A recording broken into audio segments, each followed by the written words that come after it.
నమస్కారం city news కి స్వాగతం. ముందుగా ముఖ్యాంశాలు.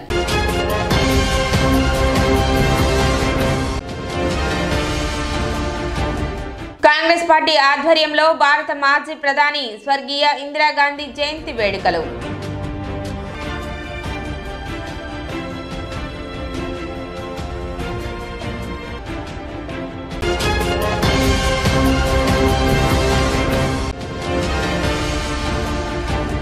తెనాలి మండల పరిధిలో జరుగుతున్న household geo tagging NPCI సర్వేకి ప్రజలు సహకరించాలి.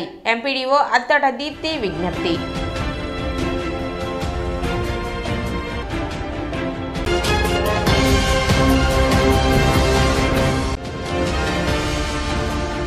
కేంద్ర ప్రభుత్వం ప్రవేశపెట్టిన పీఎం సూర్యఘర్ పథకాన్ని ప్రజలు సద్వినియోగం చేసుకోవాలి. విద్యుత్ ఈ చిరంజీవి విజ్ఞప్తి.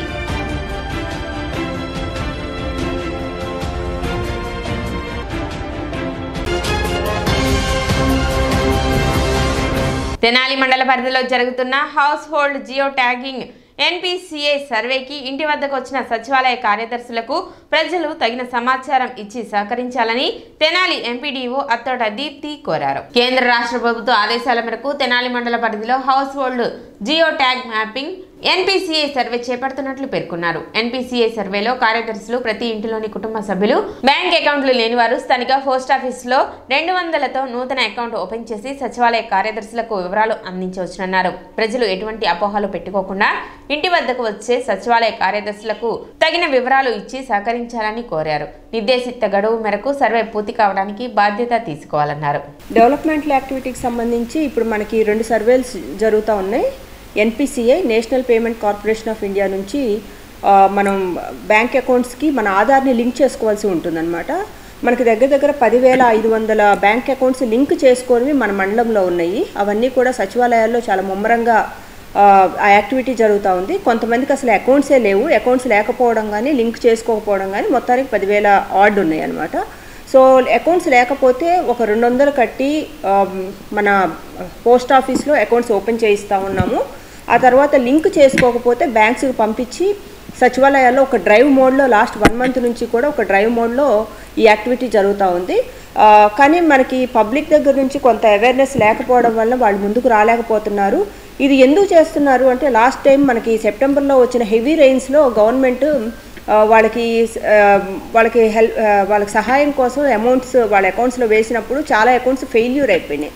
సో వాళ్ళకి డబ్బులు పడకపోవడం వల్ల వాళ్ళు ఫైనాన్షియల్గా ఇటువైపు రెయిన్స్ వల్ల నష్టపోయారు, అటువైపున గవర్నమెంట్ దగ్గర నుంచి అందాల్సిన ఆర్థిక సహాయం వల్ల నష్టపోయారు. కాబట్టి ఖచ్చితంగా ఈ ప్రాబ్లం ఇంకోసారి ఎరైజ్ అవ్వకుండా ఉండాలనే ఉద్దేశంతో వాళ్ళకి ఇప్పుడు ఎన్పిసిఐ లింకేజ్ అనేది చేస్తూ ఉన్నారు. బట్ చాలామంది దానికి విముఖత చూపిస్తూ ఉన్నారు. మీరందరూ కూడాను మీ బ్యాంక్ అకౌంట్కి ఆధార్ని లింక్ చేయించుకోండి. సో దట్ రేపు ఫ్యూచర్లో ఏదైనా ఇబ్బంది వచ్చినప్పుడు ఆ ఫైనాన్షియల్ అసిస్టెన్స్ ఏదైతే గవర్నమెంట్ ఇస్తుందో అది మీరు మిస్ అవ్వకుండా ఉంటారు. సో ఇది మా తరపు నుంచి మేము రిక్వెస్ట్ చేస్తూ ఉన్నాము.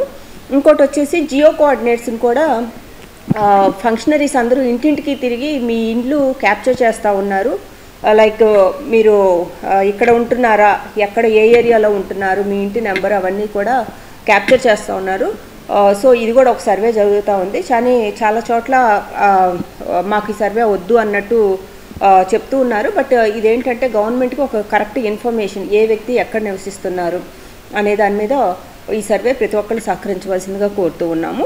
విద్యుత్ వినియోగదారులకు ఏమైనా సమస్యలు ఉంటే సంబంధిత విద్యుత్ అధికారులకు తెలపాలని విద్యుత్ ఈ చిరంజీవి తెలిపారు. చలికాలం ప్రారంభమవుతున్న నేపథ్యంలో విద్యుత్ లైన్లకు సంబంధించిన మరమ్మతులను, వోల్టేజ్ సమస్యలు, ట్రాన్స్ఫారం మార్చడం వంటి కార్యక్రమాలు తమ యొక్క సిబ్బంది చేపట్టడం జరుగుతుందని, ఈ క్రమంలోనే వినియోగదారులకు సంబంధించి ఏమైనా సమస్యలు ఉంటే తెలియపరిస్తే వాటిని కూడా పరిష్కరిస్తామని, ఒకవేళ అలా పరిష్కారం కాని సమస్యలు ఏమైనా ఉంటే చెంచుపేట విద్యుత్ కార్యాలయంలో తెలియపరచాలని విజ్ఞప్తి చేశారు. అదేవిధంగా సకాలంలో విద్యుత్ బిల్లులు చెల్లించి విద్యుత్ శాఖకు సహకరించాలని కోరారు. లైన్స్ మెయింటైన్ చేస్తున్నారు. లైన్స్ అంటే ట్రాన్స్ఫార్మర్ దగ్గర కానీ, లైన్స్ కానీ, చెట్లు క్లియరెన్స్ కానీ ఇలాంటివన్నీ కూడా మెయింటైన్ చేస్తున్నారు. వాటికి కూడా మీ పరిసర ప్రాంతాల్లో ఇలాంటి ప్రాబ్లమ్స్ ఏమైనా ఉంటే కనుక మా వాళ్ళు చేయకుండా ఏమన్నా వదిలేసిన ఏమైనా ఉంటే కనుక సంబంధిత విద్యుత్ కార్యాలయాల్లో చెప్పినట్టయితే వాళ్ళు వాటిని కూడా లైన్స్ మెయింటైన్ చేస్తారు. స్తంభాలు మార్చడం కానీ, పాత స్తంభాలు తీసి కొత్తవి వేయటం కానీ ఇవన్నీ కూడా చేస్తున్నారు. ఎలాంటి విద్యుత్ సమస్యలు ఉన్నా కూడా మీరు సంబంధిత కార్యాలయాల్లో తెలియజేయండి. అక్కడ కనుక సాల్వ్ కాని పక్షంలో వాళ్ళు పరిష్కరించకపోతే కనుక ఇక్కడ చుంచుపేటలో మా విద్యుత్ డిఈ కార్యాలయం అంటే మా కార్యాలయం ఉంది కాబట్టి అక్కడికి వచ్చినా సరే, అక్కడికి వచ్చి మీరు లెటర్ ఇచ్చినా చెప్పినా కూడా మీకు ఫీల్డ్ లెవెల్లో సాల్వ్ కాని సమస్యలు ఉంటే కూడా ఇక్కడ సమస్యలు సాల్వ్ చేస్తాం. తప్పకుండా వాటిని నమోదు చేసుకుని ఇట్లాంటి అవకాశాన్ని కూడా సద్వినియోగం చేసుకోండి. ఇళ్లలో పని చేయని మీటర్లు అన్నీ కూడా ఫ్రీగానే మారుస్తాం. ఏదైనా మీటర్ కాలిపోతే తప్ప మిగతా మీటర్స్ని స్టక్అప్ మీటర్స్ కానీ, స్కానింగ్ కానీ ఇవన్నీ కూడా ఫ్రీగానే మారుస్తాం అన్నమాట. వాటిని కూడా అందరూ కూడా సద్వినియోగం చేసుకోవాల్సి కోరుతున్నాము. బిల్స్ అందరూ కూడా చాలాసార్లు చెప్పి ఉన్నాము. ఇన్ టైంలో బిల్స్ కట్టాలి. ఇన్ టైంలో అంటే బిల్లు ఇచ్చిన 15 రోజుల్లో బిల్లు కట్టాలి. ఇంకో 15 రోజులు అంటే 1 మంత్లో బిల్లు కట్టకపోతే కనుక డిస్కనెక్షన్ చేస్తాం.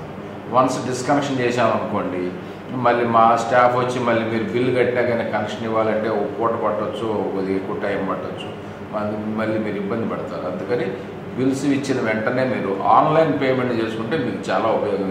మున్సిపల్ చైర్పర్సన్ తాడిపోయిన రాధిక పట్టణ 15వ వార్డులో పర్యటించారు. ఈ సందర్భంగా వార్డులోని శానిటేషన్ పనులను ఆమె పరిశీలించారు. వార్డులో కాలువల సమస్య ప్రధానంగా ఉందని, వ్యర్థాలను కాలువలో వేయడం వలన మురుగునీటి పారుదల సక్రమంగా జరగడం లేదని, ప్రజలు చెత్తను పురపాలక సిబ్బందికి అందించాలని సూచించారు. అదేవిధంగా వార్డుకు మంజూరు అయిన నూతన రోడ్లు, డ్రైన్లు పనులను త్వరలో ప్రారంభించనున్నట్లు చైర్పర్సన్ తాడిపోయిన రాధిక తెలిపారు. కార్యక్రమంలో పురపాలక సిబ్బంది, ప్రజాప్రతినిధులు పాల్గొన్నారు.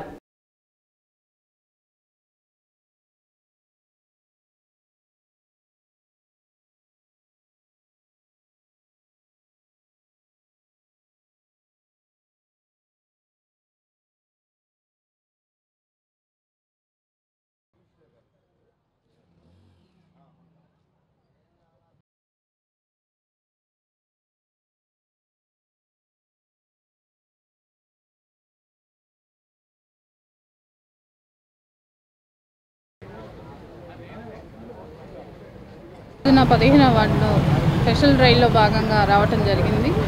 ఈ వార్డులోకి వచ్చేసి కాలువల సమస్య ఎక్కువగానే ఉంది. డ్రైన్లు సరిగా లేకపోవటాన, అందుట్లో కొత్త ఇల్లు కడతాన, ఆ కన్స్ట్రక్షన్ జరిగేదంతా ఆ డ్రైన్లో ఇసుకంతా, కంకరు అలాంటి మురుగు అనేది ఆగిపోవడం జరుగుతుంది.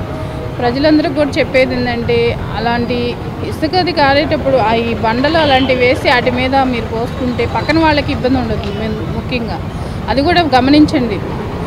ఈ మురుగంతా ఆగిపోవటాన నీళ్ళు మీ ఒక్క ఇంటి వరకే చూసుకుంటున్నారు, కానీ పక్క ఇంటి వాళ్ళు ఇబ్బంది పడుతున్నారు. అలానే ఈ మురుగు నీళ్ళు అనేది కొంచెం జాగ్రత్తగా వ్యవహరించాలని కోరుకుంటున్నాను. అలానే ఈ వార్డుల్లో పబ్లిక్ వచ్చి కూడా అడుగుతున్నారు. డ్రైన్స్ ప్రాబ్లం ఉంది, అది కూడా అతి త్వరలోనే పెడతామని అందరికీ తెలియజేస్తున్నాను. అలానే కొన్ని వార్డుల్లో వచ్చేసి రోడ్స్ కానీ, డ్రైన్స్ కానీ శాంక్షన్ చేసి ఉన్నాయి. ఈ వర్క్ కూడా త్వరలోనే స్టార్ట్ చేయడం జరుగుతుంది. అన్ని వార్డులు తిరుగుతా ఆ భాగంగా మన 15వ వార్డుకు కూడా స్పెషల్ డ్రైనేజ్ అని పెట్టి, మన వార్డుకు కూడా మేడం గారు మొత్తం వార్డు మొత్తం కూడా కాలువలు ఎక్కడెక్కడ వాటర్ ఆగుతుంది, ఎక్కడెక్కడ మురుగు ఎక్కువగా స్టాక్ అయిపోతుంది, దాన్ని పరిశోధన చేసి 28 మందిని జనాన్ని కూడా పెట్టి ఎక్కడెక్కడ ఆగిందంతా కూడా మొత్తం క్లియరెన్స్ చేస్తున్నారు. దాంట్లో భాగంగానే మొత్తం కూడా మేడం గారు మొత్తం చూడటం జరుగుతుంది. ఎక్కడెక్కడ ఏమన్నా ప్రజలు చెప్పేదాన్ని కూడా, ఆ ప్రజలు చెప్పేది కూడా మేడం గారు తీసుకొని ఆమె రాసుకుంటాం జరుగుతుంది. మేడం గారు ఏదన్నా ఉంటే నా దృష్టికి తీసుకురండి అని చెప్పి తక్షణమే పరిష్కారం చేసేటట్టుగా చూసుకొని చేస్తున్నారు. శ్రీ వికాస శ్రీనివాస ట్రస్ట్ తెనాలి వారి ఆధ్వర్యంలో శ్రీ శ్రీనివాస కళ్యాణ మహోత్సవం వైభవంగా నిర్వహించనున్నారు. ఈ నెల 20వ తేదీ బుధవారం సాయంత్రం 4:30 తెనాలి కొత్తపేటలోని రామకృష్ణ కవి కళాక్షేత్రం నందు జరగనున్న కార్యక్రమానికి సంబంధించిన గోడ పత్రికను మంగళవారం ఆవిష్కరించారు. కార్యక్రమంలో పెద్ద సంఖ్యలో ప్రజలు పాల్గొని విజయవంతం చేయాలని నిర్వాహకులు కోరారు. కార్యక్రమంలో రొంపిచెల్ల శ్రీనివాసమూర్తి, ఆర్వి కిరణ్ కుమార్, గుడివాడ బాలకృష్ణ, జంజన్ రామారావు, ఉప్పల వరదరాజులు, మూర్తి వెంకటేశ్వరరావు, మాడుపల్లి చంద్రశేఖర్, కట్టమూరి రమణకుమార్, మార్జెటి వెంకటేష్, రొంపిచెల్ల సురేష్, బచ్చు లీలా ప్రసాదరావు, రమణకుమార్ తదితరులు పాల్గొన్నారు. ఆధ్యాత్మిక కేంద్రంగా విరాజిల్లుతున్నటువంటి తెనాలి పట్టణంలో శ్రీ వికనస శ్రీనివాస ట్రస్ట్ తొలి కార్యక్రమంగా రేపు అనగా ఈ నెల 20వ తేదీ 11వ నెల 2024 బుధవారం సాయంత్రం తెనాలి రామకృష్ణ కవి కళాక్షేత్రం వేదికగా శ్రీ శ్రీనివాస కళ్యాణ మహోత్సవాన్ని నిర్వహించేందుకు సంకల్పించడమైనది. ఆధ్యాత్మిక, సామాజిక, సాంస్కృతిక కార్యక్రమాలకు వేదికగా శ్రీ వికనస శ్రీనివాస ట్రస్ట్ ఏర్పాటు చేసుకోవడం జరిగింది. ఈ యొక్క ట్రస్ట్ యొక్క ఆవిర్భావ కార్యక్రమంగా సూచనగా తొలి కార్యక్రమంగా శ్రీ వెంకటేశ్వర స్వామి యొక్క దివ్య కళ్యాణ మహోత్సవాన్ని వైఖాన సాగమోక్తంగా నిర్వహించేందుకు సన్నాహాలు చేయడం జరిగింది. ఈ యొక్క కార్యక్రమంలో యావత్ భక్త జనావళి ఈ కళ్యాణ మహోత్సవంలో పాల్గొని శ్రీనివాస కృపకు పాత్రగా అవసరం కోరుతున్నాను. శ్రీ వికనస శ్రీనివాస ట్రస్ట్ ప్రారంభ సందర్భంగా రేపు అనగా 20వ తేదీ బుధవారం సాయంత్రం రామకృష్ణ కవి కళాక్షేత్రంలో మరి అంగరంగ వైభవంగా మరి ఆ కలియుగ ప్రత్యక్ష దైవం శ్రీనివాసుడి కళ్యాణం జరగబోతోంది.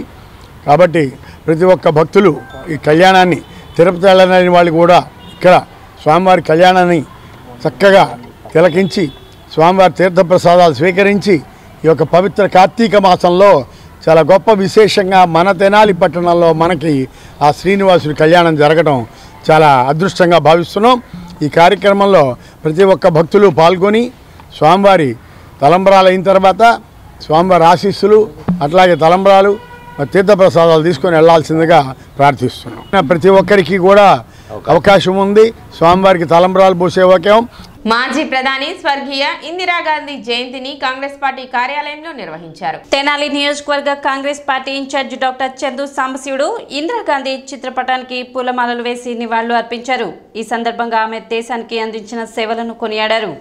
కార్యక్రమంలో తెనాలి టౌన్ ప్రెసిడెంట్ పొన్నూరు నాగసూర్య శశిధర్, తెనాలి మండల president Karlapudi Bullayya, OBC state vice president గుర్రపు ద్వారకా శ్రీనివాస్, నెమలికంటి ఆదిమ్మ అయ్యప్ప, స్టీవెన్ బాబు, మాబు రాయప్ప, సత్యనారాయణ, కృష్ణ, శ్రీను, పోలేరం, మల్లికార్జునరావు తదితరులు పాల్గొన్నారు. ఇందిరాగాంధీ గారు కాంగ్రెస్ పార్టీ అధ్యక్షులుగా చేశారు.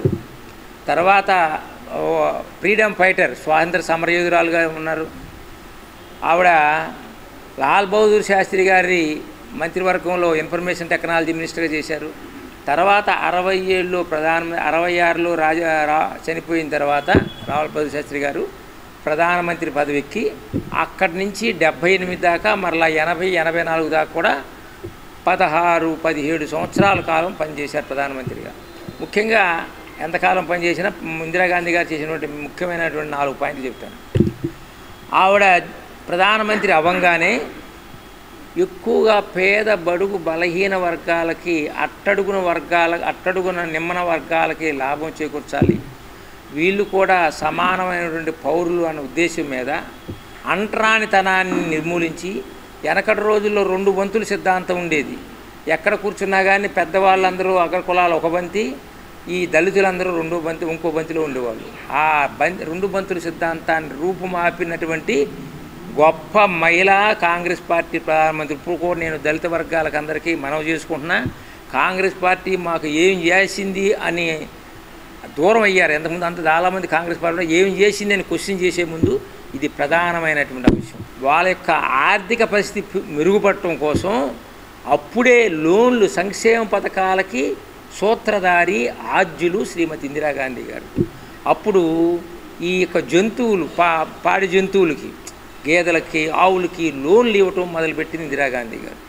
అన్నిటికంటే ముందుగా ఈ బ్యాంకులు వెనకటి రోజుల్లో కొన్ని గుత్తాధిపతులు చేతిలో ఉంటే దాన్ని బ్యాంకుల్ని పెద్ద పెద్ద బ్యాంకులని జాతీయకరణ చేసి, నేషనలైజేషన్ చేసి, ఆ బ్యాంకుల దగ్గర నుంచి బడుగు బలహీన వర్గాలకి, రైతులకి లోన్లు ఇప్పించే, తప్పనిసరిగా లోన్లు ఇవ్వాలని చెప్పేసి కండిషన్ పెట్టి బ్యాంకుల జాతీయకరణ ద్వారా సంపదని సమానంగా పంచే దిశలో మొట్టమొదటి అడుగేసినటువంటి వ్యక్తి శ్రీమతి ఇందిరాగాంధీ గారిని మనవి చేస్తూ, నూతనంగా మరలా 3వసారి తెనాలి నియోజకవర్గానికి ఇన్ఛార్జిగా నియమితులైనటువంటి మన డాక్టర్ గౌరవనీయులు చందు సాంబశివుడు గారికి శుభాకాంక్షలు తెలియజేస్తున్నాను.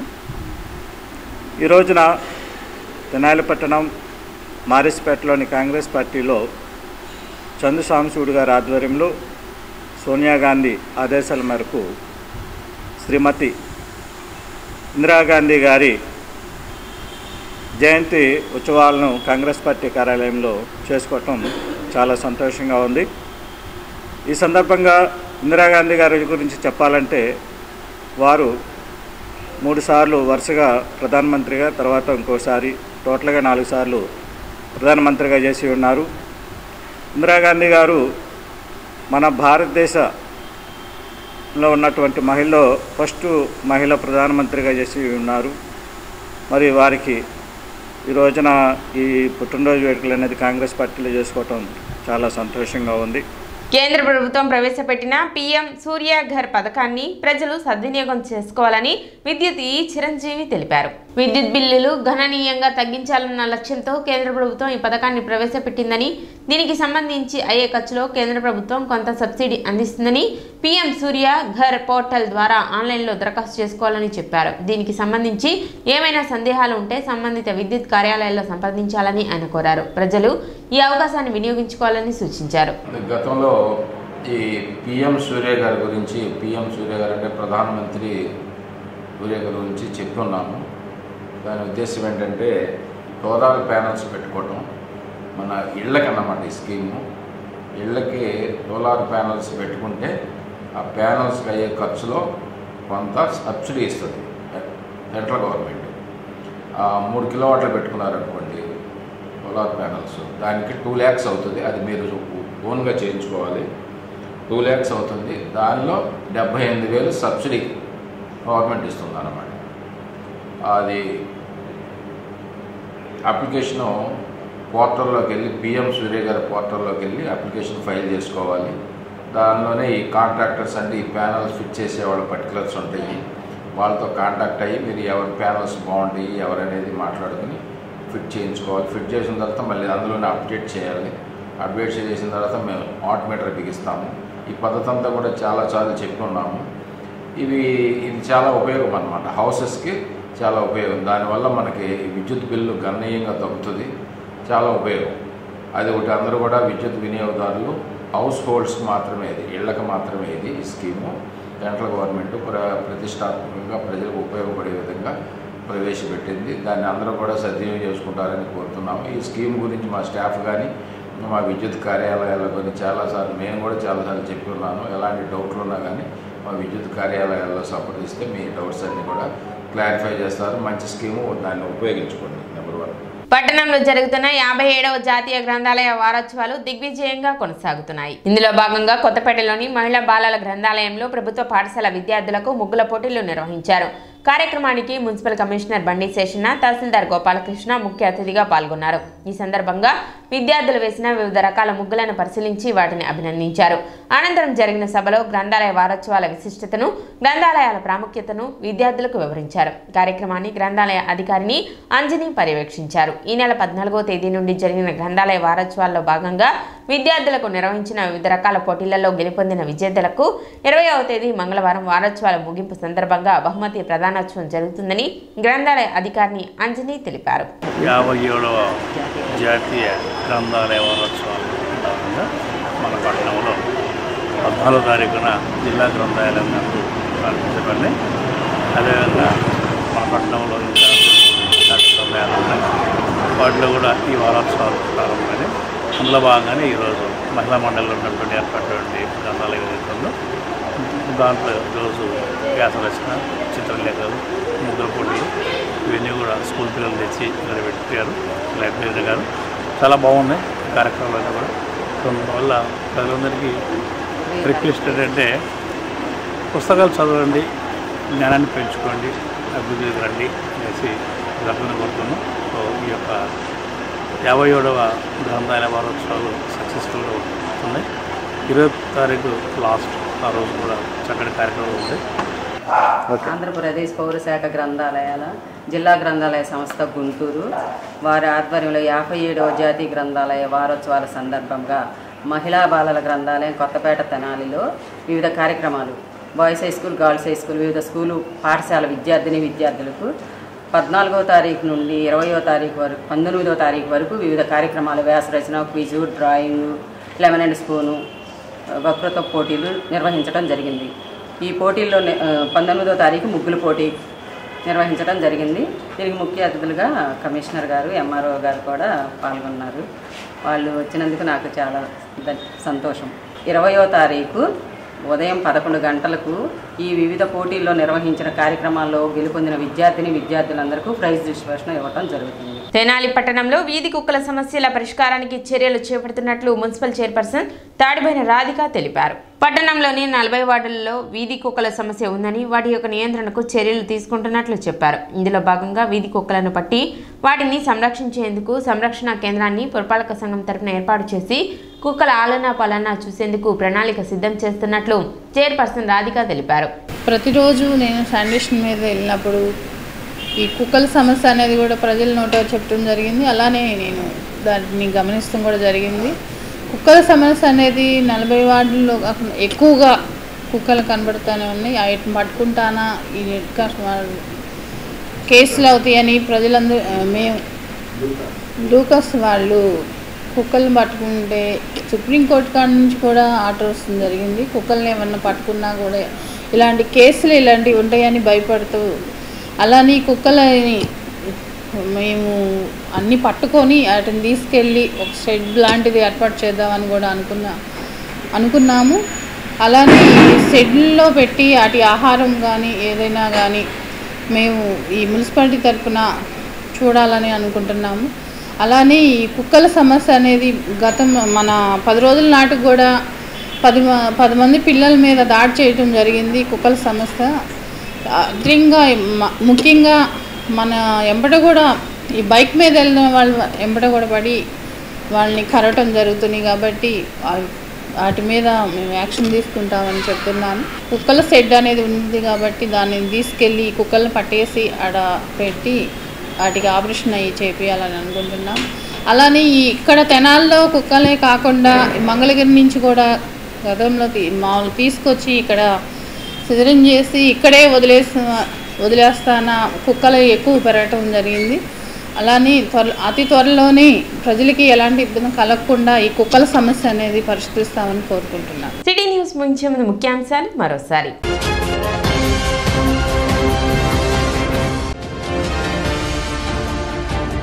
కాంగ్రెస్ పార్టీ ఆధ్వర్యంలో భారత మాజీ ప్రధాని స్వర్గీయ ఇందిరాగాంధీ జయంతి వేడుకలు.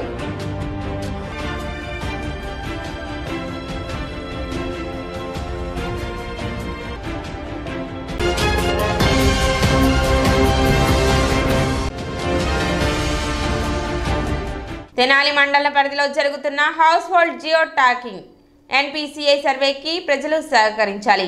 ఎంపీడీఓ అత్తట దీప్తి విజ్ఞప్తి.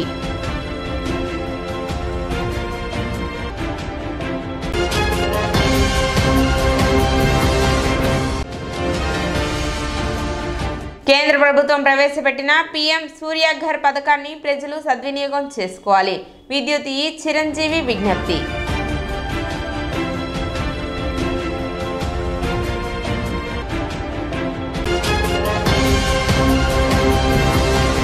సిటీ న్యూస్ ఇంతటితో సమాప్తం. నమస్కారం.